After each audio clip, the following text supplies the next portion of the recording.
لیکن آپ دیکھیں کہ ہمیشہ آئیڈیل صورتحال نہیں ہوا کرتی، ہر شخص اتنا کنسیڈریٹ نہیں ہوتا. لیکن اللہ تعالیٰ نے عورت کو جہاں شوہر کو باہر کی مشقت دی نا، کتنی مشقت ہوتی ہے گرمی میں، دھوپ میں. مثلاً ہر شخص کا ایئر کنڈیشنڈ آفس تو نہیں ہے کہ وہ وہاں بیٹھ کے کام کر رہے ہیں. بہت سے مرد سڑکوں پہ سڑکیں بنا رہے ہیں دھوپ میں کھڑے ہو کر، کچھ کھیتوں میں کام کر رہے ہیں، کٹائیاں کر رہے ہیں فصلوں کی، کوئی اور مکان بنا رہے ہیں، دھوپ میں کام کر رہے ہیں. تو مرد اگر سارے دن کی باہر مشقت کرتا ہے تو وہ بھی ایک پینفل کام ہے، اور اس نے محنت کی اور بیوی کے لیے سارا آرام فراہم کیا، کھانا پینا باقی ضروریات.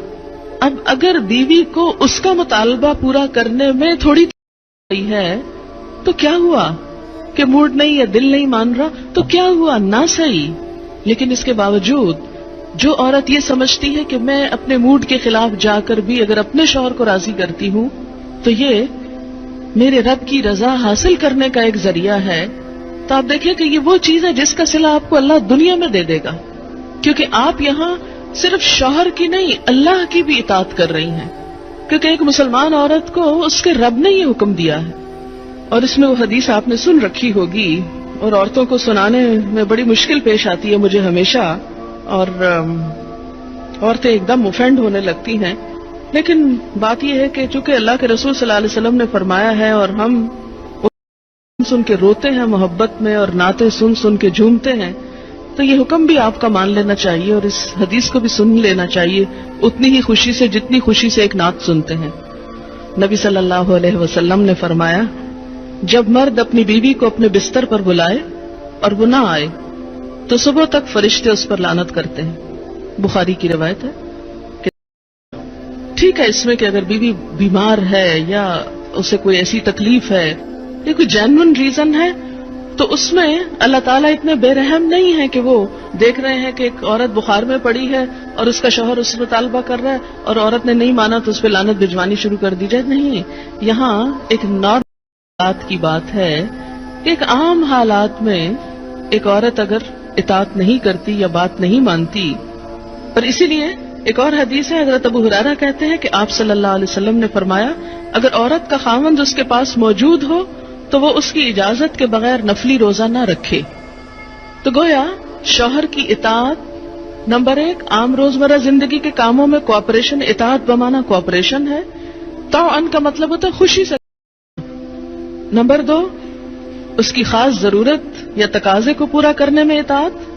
ہاں، کہاں اطاعت نہیں؟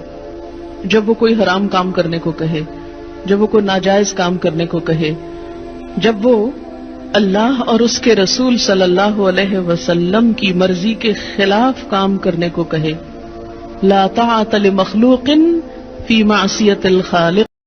مخلوق کی اطاعت جائز نہیں خالق کی نافرمانی میں. اگر اللہ تعالیٰ کسی کام پہ ناراض ہے وہ اطاعت جائز ہے. بہت سی خواتین کو دیکھا ہے جہاں اللہ کی نافرمانی ہو رہی ہے وہاں تو شوہر کی بات بھاگ بھاگ کے مانی جا رہی ہے، اس لیے کہ وہ اپنے نفس کے مطابق ہے نا. آپ سب جانتے ہیں کہاں کہاں.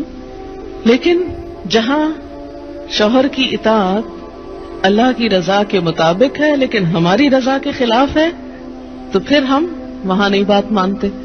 تو بسا اوقات ہم بظاہر اللہ کی رضا کا لیبل تو لگاتے ہیں، ہوتی اندر سے اپنے نفس کی اطاعت ہے.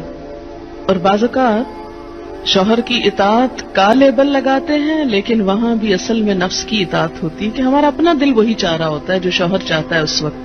بعض اوقات کئی غلط کام شوہر چاہتے ہیں نا کہ بیوی کرے، ہم خود بھی وہ چاہ رہے ہوتے ہیں ساتھ، اس لیے آڑ لے لیتے ہیں جی شوہر نہیں مانتے. مثلا سر ڈھکنا شوہر کو پسند نہیں، کیا کریں، اب شوہر کی اطاعت بھی تو اللہ ہی نے کہا ہے.